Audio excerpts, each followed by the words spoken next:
Join us on a journey where we unravel the latest trends, tackle your burning questions, and explore innovative strategies that are shaping the future of compensation, all with a cup of coffee in hand. Good morning, everyone, or afternoon based on where you're located. Thank you so much for joining our webinar today on what your ELT really wants to know about pay. I will turn it over to our presenters to introduce themselves and kick off today's event. Awesome. Thanks, Naveen. And super excited to be here. Good morning, good afternoon, good evening, depending on where you're calling from. Very excited to be here with Philip this morning. I'm Lexi Clarke, Chief People Officer of Payscale. I've been at Payscale about 6 years now. Originally joined as a customer of Payscale and have the pleasure of leading our internal people teams, working closely with my guy Philip this morning, and we'll talk a little bit about that. And then also getting a chance to talk to folks like all of you that are likely tuning in, practitioners, and hearing what's going on in the compensation and total reward space. Previous to Payscale, I spent most of my career in early to mid-stage tech, and I am in the Seattle area, which happens to be sunny this morning. And I am feeling very jazzed about that. Philip, do you want to introduce yourself? Thanks, Lexi. Hey, everybody. Happy to be here. Thanks, Naveen, as well, for a nice intro. I'm Philip Watson. I'm Payscale's CFO and have been so for the past 15 months or so. So I am based out of London, England. It is also very sunny here, so it's probably a super rare occurrence when it is sunny in both Seattle and London at the exact same time. Both cities known for maybe not being so sunny. I'm excited to talk. I'm excited to bring my perspective. It's fun. Lexi and I have a lot of fun with this topic kind of every day. And by fun, I mean there's some sparring, there's some agreement, there's some agree to disagreement. And I think it's going to be a good conversation. I think it's a really important topic, particularly because it focuses around how you should communicate if you're a practitioner to the Lexis and the myselves of the world. And that's just as important as the data itself, how you communicate that data. And so I think this is going to be good. Thanks for having me. I'm excited. I think we've lovingly referred to ourselves as sparring partners before, so I'll take it. I'll take it. But all in good fun. To Philip's point, like I think this has always been I think a really important topic, but I think it's more important than ever now, and we'll lay a little bit of that foundation to kick us off this morning. We'll talk about just aligning the CFO and CPO perspective. So, how do you translate, I think, between those two personas, if you will, and also how do you speak the same language? How do you know your strategy is working? And we'll talk a little bit about ROI and metrics and all that good stuff. And we'll give you some takeaways and some steps that you can take immediately after today's conversation to start to hopefully implement that within your organization and whatever makes sense. And as always, we'll try and make some good time at the end for Q&A. So please drop questions into the chat, and we're happy to answer them once we wrap kind of our normal discussion today. I'm excited to jump into it. I think just teeing us up, and then we're going to ask you to do a poll so that we can kind of know where all of you are at heading into our discussion today. This is one of the questions Philip and I talk about a good amount, which is, are you paying the right people the right amount to drive the actual outcomes that we need? And most importantly, can you prove it? And so that's really going to be the question that we try to answer through some of the discussion today, some of the content. You'll get a little bit of how Philip and I talk about it internally as examples, but also just, I think, Philip does a great job really representing kind of how finance leaders and CFOs are really thinking about it on behalf of HR and total rewards personas as well. And I think the most important thing is, like, you'll hear this all throughout. I think compensation, it's not always just been an HR problem, but I think it's a business problem. And we talk about that a lot, and compensation and dollars related to compensation being one of the company's biggest investments. Philip, I don't know if there's anything that you want to say here to kick us off before we get into the poll. Yeah, like when I think about this question, Lexi, what this question is really getting to is ROI, in my opinion, right? And that's defined by the words right twice in the question, and then the words prove it. So it's we're all in business to go provide a return to our shareholders, our stakeholders, and we can debate whether that's right, wrong, or indifferent, but that is what happens. And so we all also want to go do the best thing we can for our employees, for our direct reports. It's fun to go give raises. It's fun to hire people. It's fun to do those things.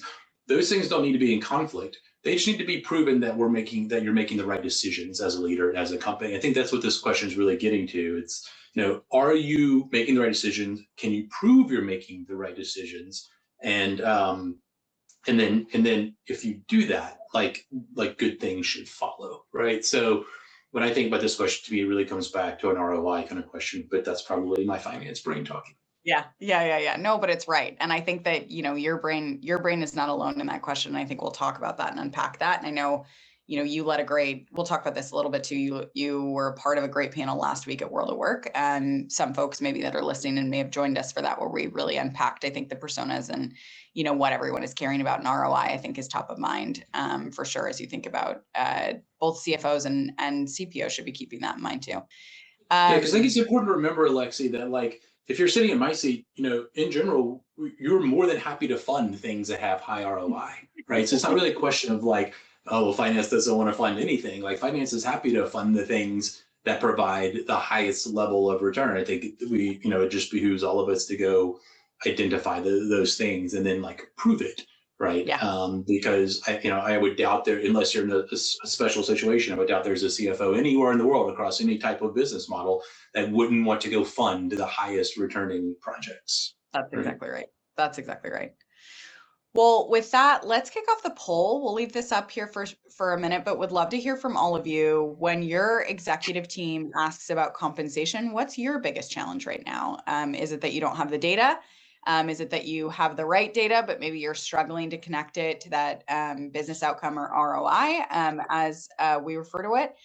Or we're still figuring out what questions leadership should be asking when it comes to pay or compensation. There's a poll tab right next to the chat tab. Go ahead and fill out that poll, and we'll give it another 30 seconds or so before we see where all of you are at heading into this conversation.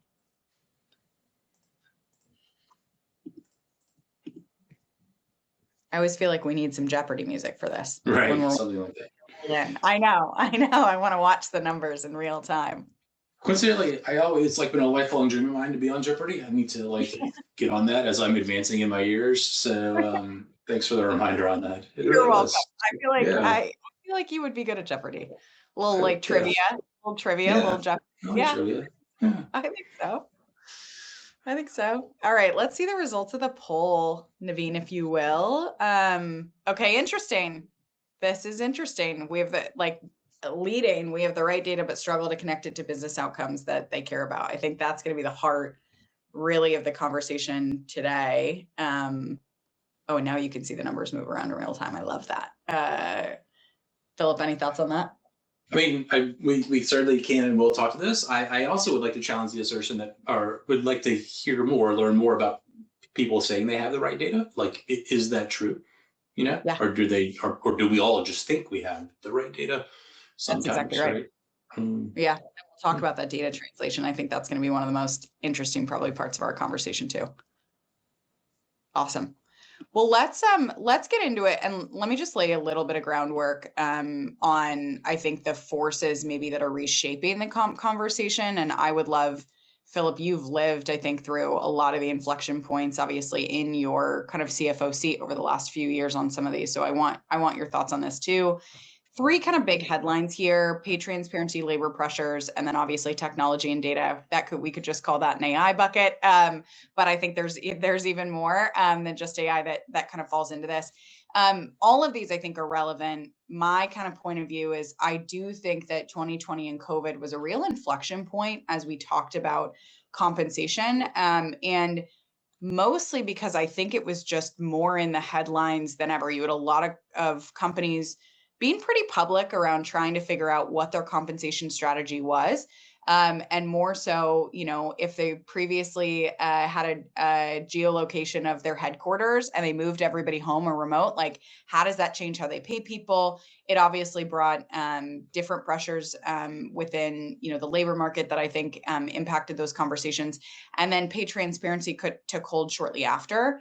And then obviously we're living through all of the world of AI. So I do feel like, when I joined Payscale in 2020, one of the interesting things that I think we saw is that more than ever, people they had this approach historically of setting a pay strategy or a compensation strategy or philosophy and never touching it again, or maybe touching it again like 5 years down the road if a leader asked about it or something like that. That felt like it was the big year to say, if you don't have one, you should get one as soon as possible. Or if you do have one, maybe you should consider looking at that every single year in partnership, by the way, with your CFO and your finance team to say, is it still the right strategy? More than ever, we've saw, white hot labor markets all the way down to huge kind of dips over the last few years. And obviously, I think that's continued that conversation. And then all things kind of pay transparency and AI along the way. But I would love, Philip, like from your seat, I don't think that the conversation around compensation is new, but it does feel like it's changed in the last couple years. Some of these things I think play into that, but give me the finance point of view. Give me your point of view on this. Yeah, I think there are a few kind of big trends happening, and then there are also like the smaller kind of micro fluctuations that happen that I think are all moving in the same direction, that are kind of driving the change that you're feeling and you're talking about, Lexi. Like a few of the macro tech changes, like we have a shift in the generational workforce, right? So you'll have to forgive me, I don't remember the names of all the generations. When you get to be your mid 40s, they're all just kind of the kids these days. But you have I think it's like, Gen Z, Gen Alpha, who are becoming a larger and larger and larger proportion of the workforce. And they simply have different expectations about how comp is supposed to work, particularly around point number one there in the transparency. They, from my understanding, they believe much more strongly in the fact that transparency is a fundamental issue, a fundamental concept. Whereas people in my generation are certainly above me, older than me, didn't. You just kind of took the number you were given and didn't really talk about it.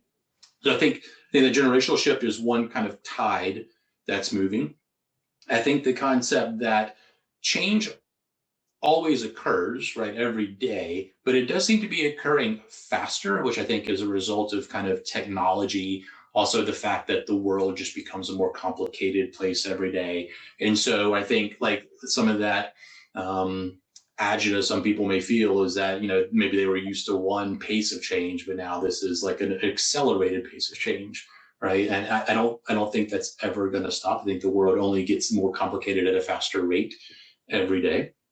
And then I think the third kind of big macro shift going on is what does AI mean? Right. Like, and by the way, I'm a skeptic that anybody really knows right now. And that's just kind of my nature. Like I tend to let things play out a little bit. But certainly, I think it's safe to say that the way we operated our companies, the way we operated comp, the way we thought about our roles as professionals pre kind of ChatGPT emerging and post is different. Now, where that difference goes, again, I'd like to reiterate, I don't know, and I really don't think anybody knows, but it will be different. I feel, 1,000% confident saying that. So I think those are three kind of macro forces reshaping the conversation. And then we also have like some of the micros that fit into these blocks as well. We talk about pay transparency. There are a ton of laws coming on the books, right? Or that will start being enforced, even if they're already on the books. I think about the laws over here in Europe around the pay transparency rules. I think about some of the states that have recently rolled out more pay transparency, kind of pay equity types of rules. And whether you agree with them or disagree with them, they are on the books. They will start to be enforced, and they have real implications for how you comp your people, how you run your business. So like they have to be thought about. I think another kind of micro trend is you talk about labor pressures here. Like there is you've got the baby boomers who are in the midst of retiring and will radically reshape the labor force as new generation comes in. You have lower levels of immigration into places like the States. And so your labor force could actually start to decline if it hasn't already, as a population may or may not start to decline. And so those pressures will change how work is done and what jobs will be there and what skills are actually going to be thought of as valuable or not. And, you maybe read about some of this now, or you read about people, I think there's an article in the Wall Street Journal yesterday about how more and more people are going to trade schools because they want to work with their hands because, HVAC technicians are in demand. And I think literally there was a school or a training program that takes 45 people in their program every year, and past years they struggled to fill it, and this year I think they had 5 or 6x the amount of people that they normally have in the program and things like that. So I think that goes into your labor pressures bucket. And then we kind of talked about the technology and data aspect. Even if you put AI to the side, there's still the idea that technology is going to evolve. People are always going to expect better answers faster. And those that have access to the right data and the knowledge about how to use it correctly are always going to be an advantage in my mind. And I say this with all the love in the world, but probably like HR teams have not traditionally been at the forefront of being able to either access data, or if they could access it, like being able to interpret it and use it to go help their business leaders think strategically, right? Yeah. They've probably been kind of at the lower end of that spectrum, just kind of based on my kind of experience. I don't know if you feel free to say like, no, Philip, you're totally wrong. You've seen it differently. No, I mean, I think you're right. I think part of that over the last few years, and in 2020, 2021, there were articles right around more pressure on HR teams to navigate through pandemic, post-pandemic, all of these things than ever without the skills to do that. I also feel like that comes with, by the way, the data piece that you're mentioning. I do think that there is more, and by the way, rightfully so, you can see this positively and say, listen, more people are looking to compensation and HR teams more than ever to bring some data to the table. To your point, the reality is it has not historically been a data-driven function overall. And so I think the ability to translate that data into a way that, you can have these conversations, that feels like an uphill battle over the last few years. And to your point, whether that's an access to data, whether that's not been a natural skill set of the team, I do feel like that's been a learning curve over the last few years. And to kind of put together everything that you just said too, because I think you hit on all the right points. I think about pay transparency, and we even talk about it both on the executive team, but also even in some of our board meetings. It's more than just the legislation. It is like the collision of new generations with transparency expectations. By the way, that brings noise. It is noise and distraction from employees saying, why am I paid what I'm paid? Why haven't you told me what I'm paid? I saw this thing on the internet. I can find data on ChatGPT or Claude around, all those things. And that collision of everything feels like it's right at the collision point of usually HR and finance teams, because you've got HR teams going, I have this demand, I've got to go answer these questions. They're pulling data from everywhere. I've got to go and increase this because they've seen this thing on social media or LinkedIn or Claude or, whatever. And then you've got finance teams, rightfully so, going, well, wait a minute, help me understand, where is this coming from? What's the data that we're using to actually inform the decision? And to this conversation, what's the ROI? So I just feel like putting all of those things together, you have a very interesting story of really where we are today. And also I think the need for, this conversation, but also again, going back to you got to understand, if you're a practitioner on this call, the ROI. And by the way, the ROI from how Philip thinks about ROI, not necessarily how Lexi thinks about ROI. Although we get closer together every single day, I'm just going to say. There we go. Yes, which means you come closer to my side. Is that right? Yeah. Yeah. Whatever. That too. Well, let's talk about the cost of compensation silos. And I think this does get into some of the interesting, how do we look at some of these outcomes? How do we actually measure it? Couple pieces of data here, and I'd love to get your point of view. Something that I think is not foreign to HR or comp practitioners is thinking about, when someone leaves the organization, what is it going to cost to replace them? So however you define cost to replace within your organization, what does it look like if that person walks out the door tomorrow? How far behind is the data that you're utilizing, right? So we have this conversation all the time, data freshness. This would be, traditional, I think compensation surveys generally are 12 to 18 months behind in terms of the data. I'm going to guess, Philip, something you're going to say is you're not looking always at 12 to 18-month-old data. And we'll talk about that. Talk about that a little bit as well. And then you've got the balance of both, the employee kind of point of view, and kind of workers, and almost that where perception hits reality, or where those two come together, which is employees who are paid at market, believe they're below market.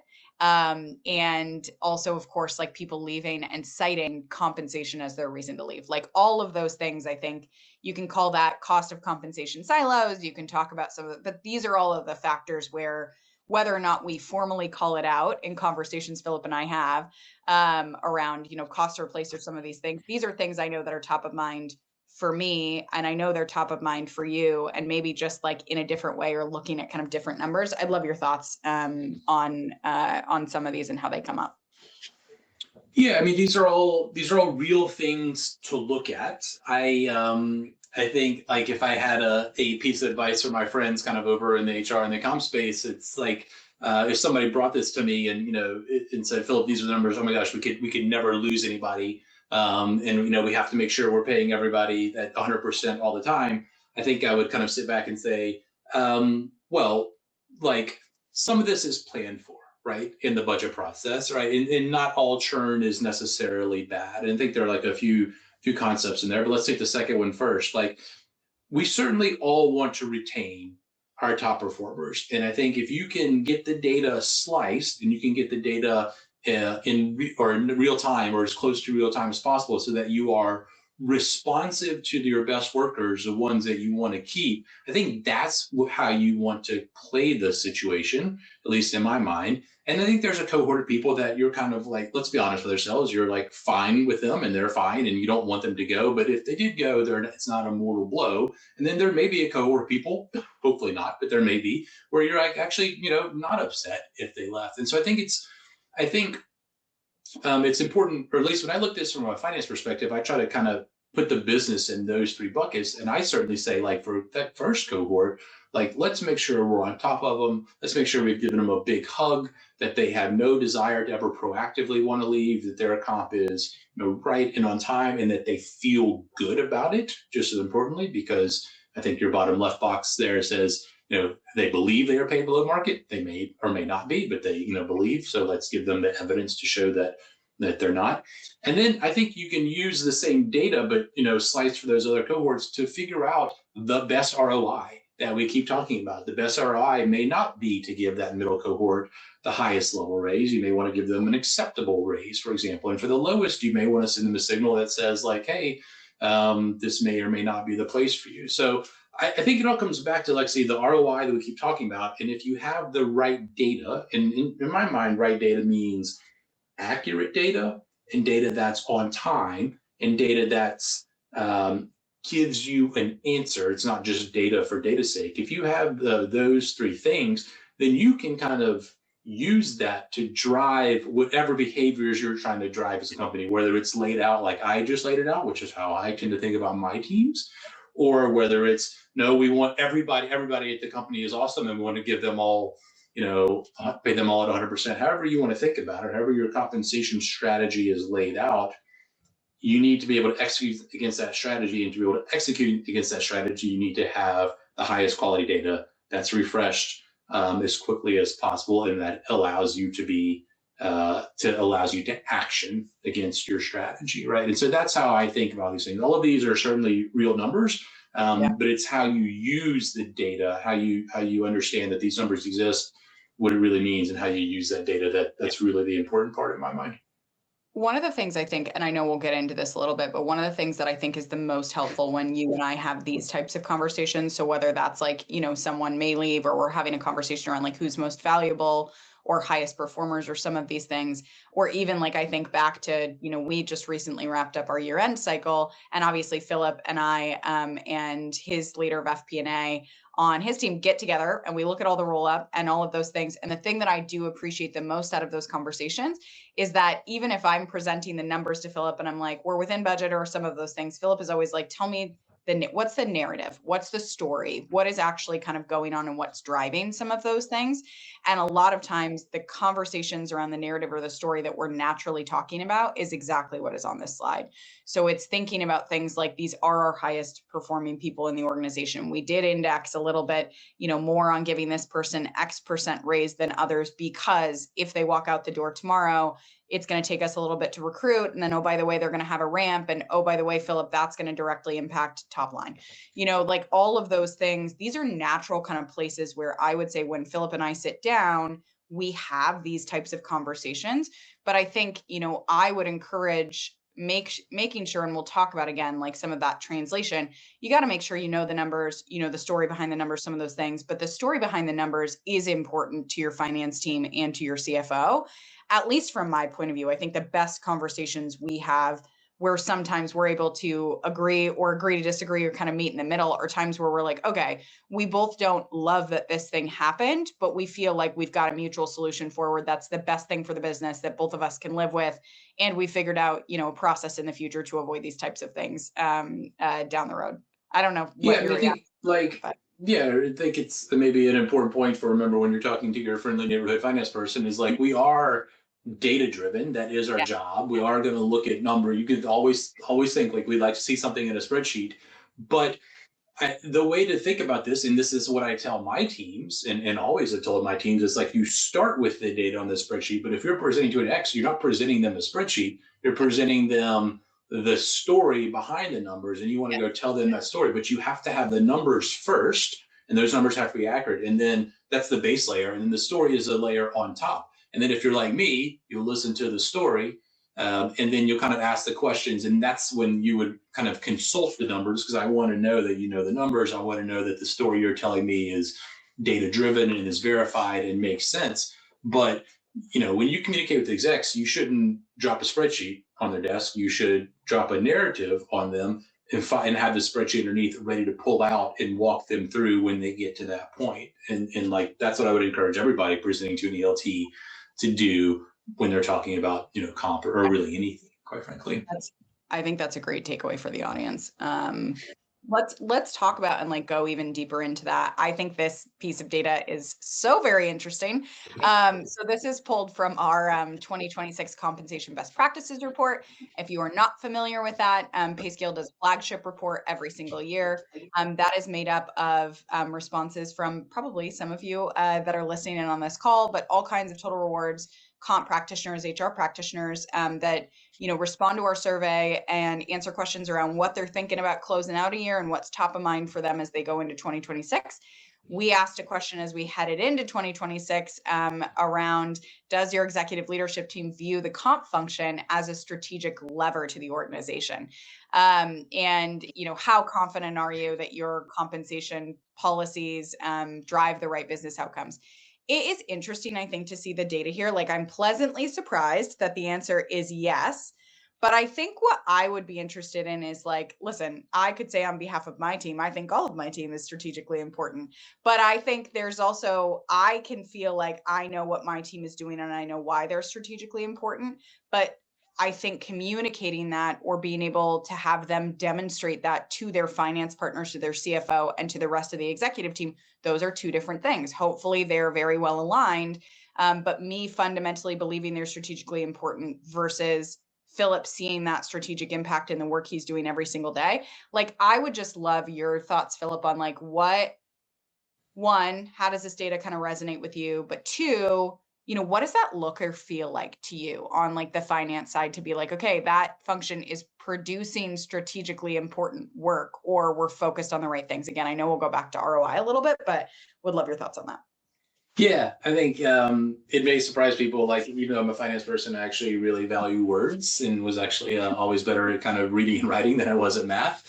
But and I say this because the important word to me in the graph on the left is, the important two words are strategic lever, right? It's not asking in my mind whether a single group is strategic or not, but a strategic lever. And a lever in my mind is a tool that helps accomplish a goal, right? And so, like, is the compensation function helping to accomplish the goals that the ELT laid out, is how I read this, as opposed to, is the compensation function strategic in itself? And like, what that means is comp, just like people in finance, just like people in legal, like everybody in G&A, we are a support function. Like, we are meant to be that lever to go help execute the strategy, whether that strategy be product-led growth, whether that strategy be sales-led growth, whether that strategy be any of the other strategies out there. Those two are the dominant in the software space, which is where I've spent my career, but I know there are certainly other growth strategies out there, right?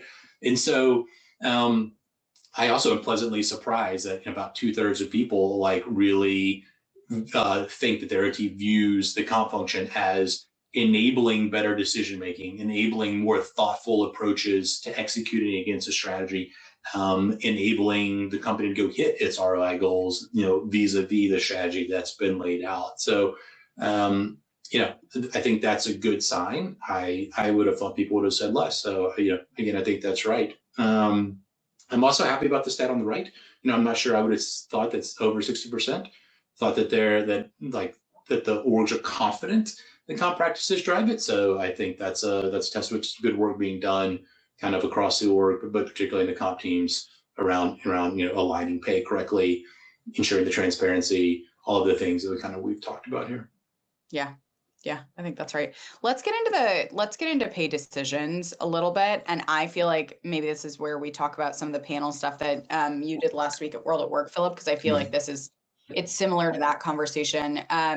Philip did a panel at World at Work where he represented the finance persona, but then we had, shocker, surprise. Right. I'm going to make you HR comp persona someday just to see how it goes. Yeah.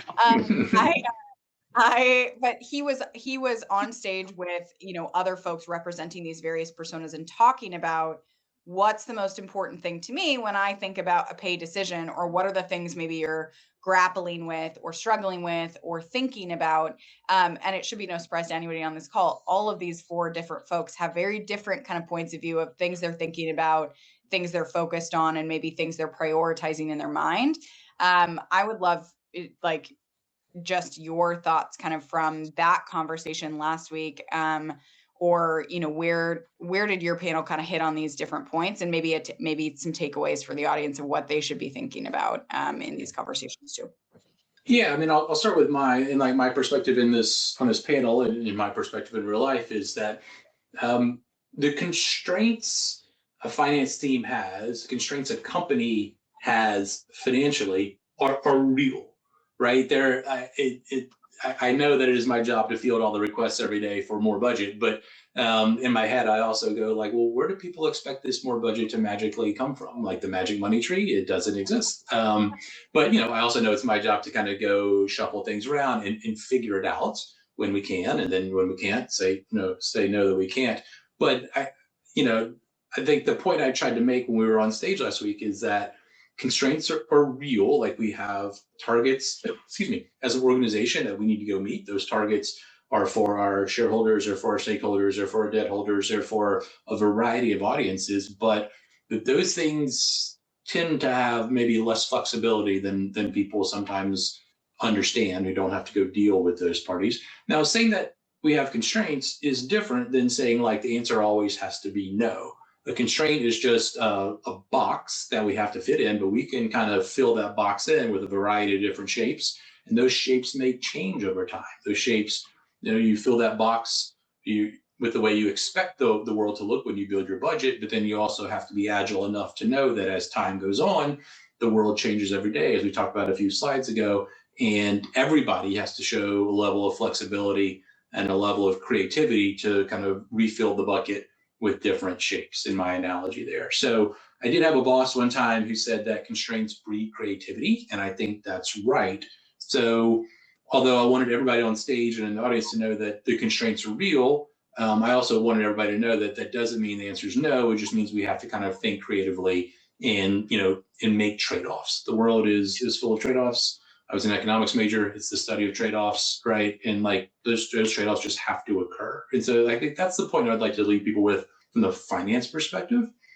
The part I thought was interesting were the people sitting to my left who were portraying the manager and the employee, and they got into a real kind of interesting debate / discussion around I think the employee had kind of seen something on LinkedIn or got a reach out and he then thought he was worth X, right? He discovered that he thought he was underpaid, and his manager, when it came time in the merit cycle, his manager had no idea he had seen that or thought that thought had entered his head. And she thought she was delivering to him an appropriate kind of merit increase based on his contributions and where the market was and what budget was available. And then she was blindsided that he was blindsided that those two numbers were so far apart. And that's like interesting because I think it's real, right? Like the manager in that situation, I don't think you could expect her to like be going out and looking on LinkedIn or talking to recruiters or whatever about what every one of her employees should be making. But it's also perfectly reasonable that he went and found the one data point for himself, and that he latched on that because it was so much higher. And they had to go and navigate that. And it, at least as we portrayed it on stage, it really impacted their relationship, which had previously been, very strong. And, eventually they worked through it and such. But that one really stuck with me, I'd say, because Yeah. it's an easy thing to have happen and not necessarily an easy thing to go solve. It requires some pretty nuanced and thoughtful levels of communication from the manager, I would say there. And to your point, I mean, I think the interesting part of that too is like we're going to talk a lot around the ROI. Sometimes that reality of what happens all the way at the end, like of that conversation with the employee, is the stuff that I will come back to Philip or his team and be like, let me tell you how this landed, or let me tell you. And ROI, I think, is everything we're going to talk about in terms of like metrics. And we'll get into, some of the things that Philip looks at versus what I look at and kind of where we meet in the middle. But that also is interesting to your finance or kind of your CFOs. And it should not be your guiding principle of why to go do something. But I think to everything that Philip shared, it is an interesting, like, let's close the loop all the way on, how that thing actually landed or where we need to continue to partner. Because that to me is even broader than just the ROI of compensation. That's also just building a good, relationship with your finance team or with your CFO so that you can go solve problems in lockstep together. Like the best thing that happens is like when Philip and I, which is most of the time, are like in lockstep on things, the answer shopping that may occur within the business, him and I are both mentally prepared for that, to say the same thing and also defer the right parts of that conversation back to each other in the right way.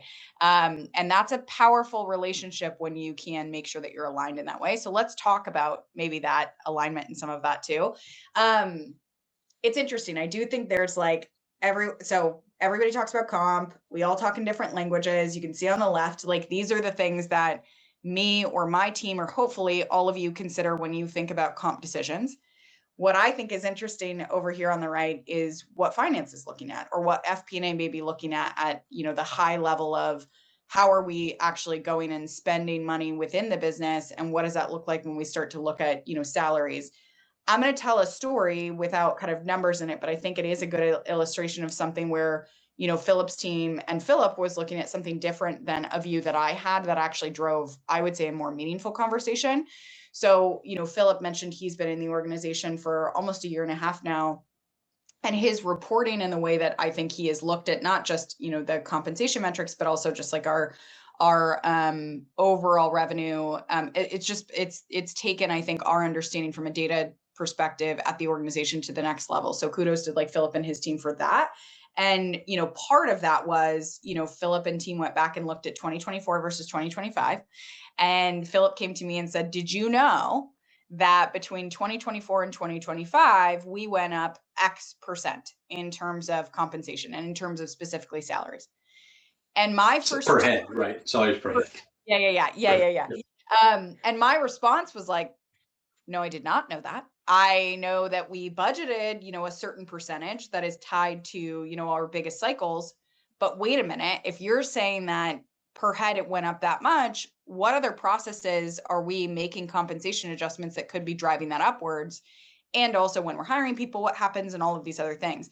And I would say that to me was like a very pivotal conversation for also my team, because my response was, no, I didn't know. No, I haven't looked at that number all rolled up, but oh my God, I think we have probably some opportunity to either not necessarily change and blow up all of our processes unless we need to, but have more of a diligent view into how those individual decisions add up significantly over time. And also that gives Philip and I an opportunity to go back to the business and say, hey, based on the decisions we made last year, here's the dollars of, what that looks like altogether.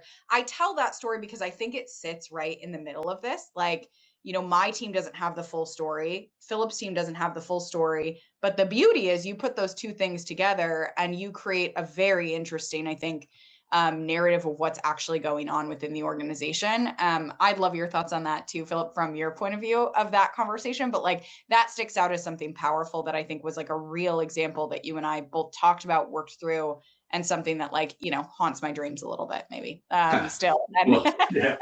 Thanks for nice words on that. Yeah. That's one of my favorite analyses that we do. But Yeah. I think you laid out the situation. I think it's important for people to keep in mind having that level of insights, having that level of data and analysis. It allows you to figure out where to go next. So, like you said, it's not like we said, "Hey, everybody, we're not going to give any raises to like make up for this," or "Hey, we're going to take money back." We didn't do that, but it allowed us to do a few things. It allowed us to go tell a story to ELT, to the management layer, and ultimately to the employee base, like, hey, employees, we're actually paying you, more than you may have thought, kind of over time, right? Which is I think captured people's attention and was a little bit of now I understand. I didn't really think about it that way before, but now I see. And yes, you're right. It also allowed us to roll it forward, which is actually the most important component, and say, like, what does this mean for the go forward, so that we don't get caught with this same situation the next year. We go in eyes open. And if you want to put real kind of tangible thought behind it, you'd say, like, hey, if I roll this forward, then I know, like, it gives me a better sense already of what my merit pool could be for next year. So I can already start thinking about it ahead of time. I can get ahead of it. I can make decisions around if that pool is enough or not, if we need to go make other decisions to increase that pool by reducing spend at other places. But if you don't have that level of insight, you're not able to roll it forward. Then you get to the merit time and you're like, oh man, what's going on? We don't have the money, we can't afford this, or we're going to blow our budget, or whatever the situation may be. So, in my mind, those are the two big, really positive outcomes of that team up that we did. It allows for a narrative explanation for decisions that we're making today, and then it gives us a much better sense of what the option set is for tomorrow, and also gives us time to impact that option set. So I think that was like a really important one. I'm glad that you all found it valuable, and I'm glad that we were able to do that. Yeah. And I think that like the takeaway I would say, like, and we'll talk about it on this, like what alignment looks like, that I also allows Philip and I to find like that point of alignment of, okay, great. To everything that he said, how do we then think about that future facing? So like, instead of doing, the rear view mirror of what actually happened, what do we change kind of moving forward? To align along the way so that we have a consistent kind of narrative and consistent story and planning. And I think this is like really what alignment looks like. The reality is everything includes trade-offs. So, even if Philip joked that I'm just getting closer to him in my thinking, the reality is, like, I don't always get what I want. Philip doesn't always get what he wants, but the reality is we meet in the middle. But we do that, I think, in talking about what the trade-offs are for those conversations. And that includes things like talking about how early can we collaborate on market data, what's happening within the market, how does that impact budget, how do we want to cut budget? It means, ideally from that last slide, really making sure that you both understand each other's data sets. And deeply, asking those questions, not just when you urgently need to understand something, but like along the way during the year and having different checkpoints. It means, I think, having that ongoing dialogue. But like, I think the other thing is having a common language. And one of the things that shows up when, Philip and I are interacting with each other, but like then that trickles down to both of our teams is, Philip and I frequently, I'll be like, when you say that word, what does that mean to you? And he'll do the same thing back to me. And that's not us challenging each other. That's literally just saying, are we actually saying the same thing? But we're thinking about getting there in a little bit of different ways. That allows us, I think, to have the trade-offs. But the biggest thing I would say, and, Philip would love your thoughts on this too. Like, I also don't generally have my team or myself come to Philip and say, this is the one thing. We can't do anything else. This is the only solution. I need your partnership. I'll come with probably 2, maybe 3 options where I'll say, listen, we've thought about these 3 options. Here are the trade-offs in each of them. Here's what I would ideally love to do if we think we can swing it. But like, you react and you tell me what do you think of these? That optionality allows us to have that trade-off discussion in a really effective way. But I think that's a good takeaway for folks listening in too. But, would love, Philip, your thoughts on this as well. Yeah, and I know we want to save some time for questions, so I'll try to be more brief in my responses here. But I think ultimately, Lexi, yes, we make the trades. Trade-off doesn't mean that we split it 50-50 every time. It means sometimes there's, tilt toward you, sometimes a tilt towards me, whatever it takes to get it done. But I think actually the important part for me is that our teams have built up the trust between them so that when you do bring those options, I'm not kind of questioning the options. Is this it? Are they the right options? And I think it goes the other way. Like when my team or I bring your team the data, like we did in that last example, you're not trying to blast the numbers and making me go prove them out and show them everything. Like we trust that we both kind of get it. And I think that's actually really important. And that kind of fits right in the middle there. That kind of, it's part of that unified compensation intelligence, having the one view, having the teams work together kind of leads to trust across the teams and then allows everybody to go forward and make the best decision as opposed to fighting over the numbers, which I have seen before. Yes, I think that's right. Let's talk about ROI a little bit. And I'm going to tee up this question and then I'm actually going to move to the poll. So Philip, would love your point of view on this while we wait for folks to answer the poll. But how do you know your comp strategy is working? This is the heart of the ROI, where we may have aligned upon kind of points of view or not. We'll flip the poll up. I think it is live, which is would love to hear from all of you. Who's responsible for measuring the impact of your comp strategies today? Is it finance? Is it HR and comp? Or is it finance and HR? Or D, unsure? We'll wait for you to answer that poll while we yap a little bit around how you know if your comp strategy is working. Do you like that? I'm cool. I have a cool reference. Philip, from your point of view, like what does a working comp strategy look and feel like to you from a CFO seat? I think it's first of all, it fits in the overall constraints of the company. I'll go back to use that word, right? So it doesn't rely on having to spend more than expected. It doesn't rely on magic having to occur for things to be right, i.e., like nobody attriting or anything like that, right? It fits in the constraints that the business is using to run its business. It would be point number one. And then point number two is that it allows for flexibility, because as we keep talking about, like, flexibility will happen. Things will change. Flexibility is always required. The flexibility could be something like, hey, I didn't anticipate this person to leave. They are vital to the organization. We need to go give them a pretty healthy amount of money because they have a outstanding offer on the table that came out of the blue. And by the way, like, in my budget, I can't afford this. This has got to be a company kind of pitch in. And like, those things happen. You have to be able to have flexibility on that.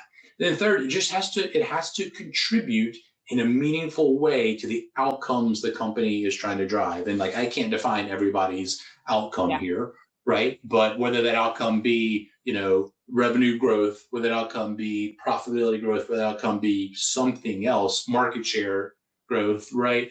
Like, whatever that overarching strategy of the company is, the compensation strategy has to be a component of that. And it has to provide positive value that feeds into that overall strategy, is how I think about it. Yeah, I would agree. And nice to see, by the way, that 42% finance and HR jointly. We love to see it. Mm-hmm. I would agree with everything that you said, just around how it's working. Like, to me, maybe said a little bit differently, it does show up in things like, we were just in San Antonio last week doing our quarterly business review. I presented my section. We were, just coming out of the merit cycle, and Philip had a great call out where he said, I don't see that anyone left for compensation. Like, is that true within the organization? And the answer was yes. That to me is, that's a lagging indicator, right, of, where it might be working. There's a lot that goes into it before that, but that is another thing where, Philip and I aligning on that and also talking about some of those things in the same way, it validates that the budget we put in place, the money that we spent, some of those things that we're spending it, and that it is working to retain the people that we need, that we need to, or that, those decisions are kind of working along the way. Lots more than just that in isolation as a metric, but that was like a moment, I think, for us, internally that I thought was interesting as well. I do want to make sure we hit on the ROI, pieces just before we might still reserve a little bit of time for questions at the end if we can, because I saw some good ones in Q&A. But would love. This is really the core of kind of ROI, I think, is how do you actually work to connect comp to business outcomes? Some of the things that you see up here, you see, the overall kind of merit increase percentages, comp ratio, some of these pieces.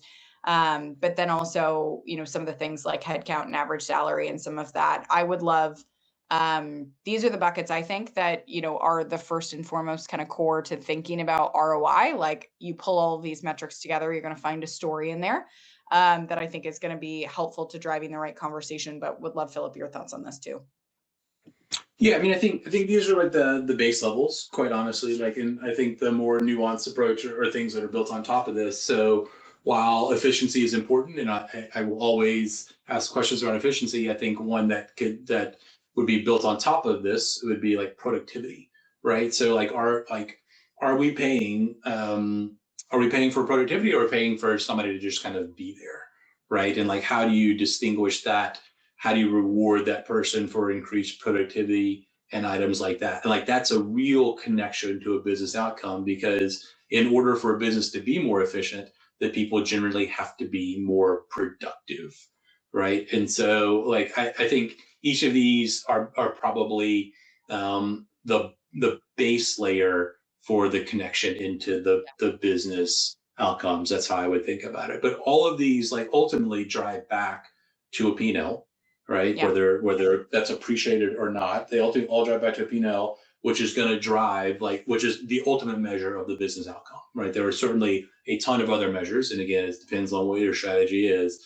But at the end of the day, businesses are in business to make money and provide a return to their stakeholders and shareholders. And I think all of these things like drive into the ability to do that.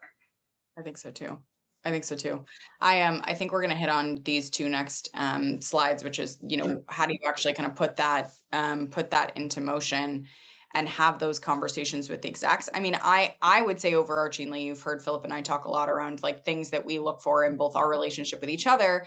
But I think, by the way, that feeds down to the feedback I give my team around how they present things back to finance or to the executive team. It's not just about the number or the offer or what you're trying to go do. It's about the broader story. And so that broader story includes things like, how are we paying against market, and why is that or is that not, an issue? What is the cost to replace this person if they walk out the door? What's the risk of, not making this investment versus making this investment? How do we think about AI and, the efficiency gained in the organization? Like the takeaway I would give, we've got an example slide on the next one that you can kind of take away and take a look at. But, I would encourage, if you're having conversations, one, build a relationship with your finance partner or your CFO where you can understand what they're thinking about, what's the most important thing to them as it relates to what the business does within the next quarter, within the next two quarters, within the next year.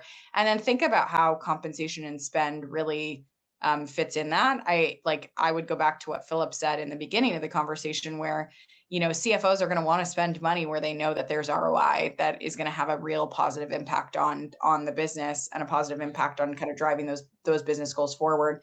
So knowing some of these things and how to articulate them, I think, is really important. And that comes out of that ongoing relationship with finance. I'd love, Philip, your thoughts on any of these as well, before we get to kind of the three actions you can take coming out of today's discussion. Yeah, I mean, I think that's right. Like ultimately, the business has got to be generating a certain level of return. Compensation is a strategic lever to go help generate that return. I think that it just behooves everybody in that value chain thinking about compensation, which should be a lot of people, right? If not everybody, that the way you get there is to be really thoughtful about how are you using that lever. Meaning, like examples could be, hey, this group of workers is hot in the market right now, so we need to kind of fund that more.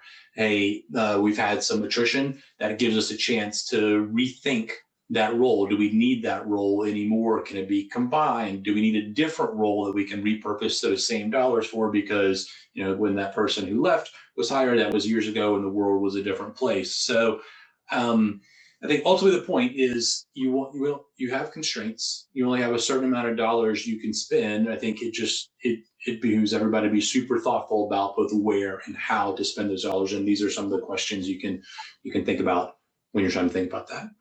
Yep, I think that's exactly right. We've got a takeaway slide, I think, just on the 3 actions I think you can immediately take following this conversation. I won't read these to all of you. You'll get a copy of the deck so that you can take these away as well. But I think really making sure coming out of this, like thinking about things like defining your comp philosophy, defining your shared definitions and terminology, and then that one source of truth. Those things can be really hard, but those are really easy stepping stones that you can take following this conversation today to actually go and implement. And I would be remiss if I did not mention before we flip to Q&A that Payscale can really help you do that. So, one of the things we just rolled out at World at Work last week is this idea of Payscale Intelligence Cloud. By the way, the cloud is not, a new product that you can go buy, but the cloud is really about taking all of the amazing things that you know about Payscale, whether that's data, whether that's our benchmarking, whether that's, pay cycle usage, and actually tying that into a system to help you be smarter, be able to do all of the things that Philip and I talked about with, presenting the data in a way that really makes sense, not just for the problem we're trying to solve today, but the context of the business. One of the tools in there is Compass, and that is a brand new feature for us that went live in early April. Compass allows you to see where your dollars are going and where your biggest investments are. I'm excited about this. Philip and I got to take it for a spin when it was in beta before. It drove really interesting, I think, and thoughtful conversations around how do we invest dollars? How is that broken down? What does that mean for the validation of where our comp philosophy may be working or not working? So if you're interested in that, drop a yes into that poll and we'll get you with the team to do a quick demo. I think we're probably only going to have time for 1 or 2 questions if Philip and I talk at the speed at which I know we're capable, of doing. But really appreciate just the conversation today. I'm always happy to do these with my friend Philip, but it's always a good opportunity, I think, to interact with all of you too. So Naveen, keep us honest on questions. I'd love to answer 1 or 2 if we have the time. Yeah. Thank you all for being here, for your time. Couple of questions came through. One of the questions was, can you speak to the value of the work to the company versus market data for determining salary? Can you read it again 1 more time, maybe, please? Yeah. Can you speak to the value of the work to the company versus market data for determining salary? I think I would interpret this question to be, hey, if the market says you need to pay X, but the role at the company is not as strategically valuable, how do you think about tying those 2 things together? I'd be interested. I think it goes back, Philip, to like the roles that are critical to the organization and the business strategy, and kind of the critical talent. But I'd be interested on your thoughts on that too. I think it's about market data should not be your only deciding factor. It's a really important one. And I think we talked about the freshness of the data, but I think the equally important thing is, if the market data is saying that you need to go and bump someone's salary $20,000, but the reality is that role is not really critically important in the year that you're in, maybe to the thing you're trying to go and do, there's a meet in the middle probably thing there of, are you going to go spend that $20,000 or not? I use obviously those easy round numbers, but would love your thoughts on that. Yeah, I mean, I think we talked to that the comp strategy has got to tie into the business strategy, right? And the business strategy, like it or not, may or may not value that role as much as it used to. And I think that's the thing that people have to think through. And it doesn't mean that role necessarily has to be eliminated, but there are other things that can be done, where the transitions to a different role, whether the role grows to encompass other things, whether the role can add some other skills to kind of bring it more in line. But at least from my perspective, like every role has got to fit into the business strategy, or else like what's the point of kind of having the role? And that may sound harsh, but I actually think that's really true. And that's part of the constraints that a business has to operate under. I think so too. We can probably get through just one more question. When the data shows your employees are paid below market, but the attrition rate doesn't support a higher salary increase budget, what else can you show ELT to request for the budget that's needed? Oh, that's interesting. So like the market data is saying you should pay more money, but basically no one's leaving. Like that's, I mean, because of comp as a driver. That's interesting. I'd be interested, Philip, if you have a take on that one. I could give my like point of view of other ways to talk about it, where I do think people leaving the business is a lagging indicator. It's not gonna of maybe what's going on, but yeah, that is a, you should go, Yeah. Philip, and then I think two things real quick. I think one, in the environment that we live in now, with as much data, whether you believe the data is accurate or not, that's out there, like your employees will generally find out. And I think you'd rather them probably not find out on their own that they're underpaid, because that will lead to bad outcomes. And two, I think you always have to be looking ahead, right? So yes, maybe market, maybe below market today, and maybe not a problem today, but like, what about tomorrow? What about the next day? What about the day after that, right? So not from a finance perspective, I'm certainly not advocating that everybody be brought to market immediately like today, but I do think that the ELT has got to be aware of the implications of what could happen if the employee base is not brought to market. Like, what would that mean for the business? Would salespeople leave? Would engineers leave? Things like that. Like, what would that do to the business? So, again, maybe not a thing that's got to be solved today, and maybe everything is hunky-dory today, but that doesn't mean that everything's going to be hunky-dory tomorrow. And as a finance person, as an ELT, I would argue you should rarely be looking backward, and you should always be looking forward and think about what's to come in the business. I think that's right. All right. Unfortunately, that is all we have time for today. Before we end, I just want to say a really big thank you to Philip and Lexi for sharing their knowledge and expertise, as well as to all of you for taking the time to be here today. Thank you, everyone. Bye. Thanks, Lexi.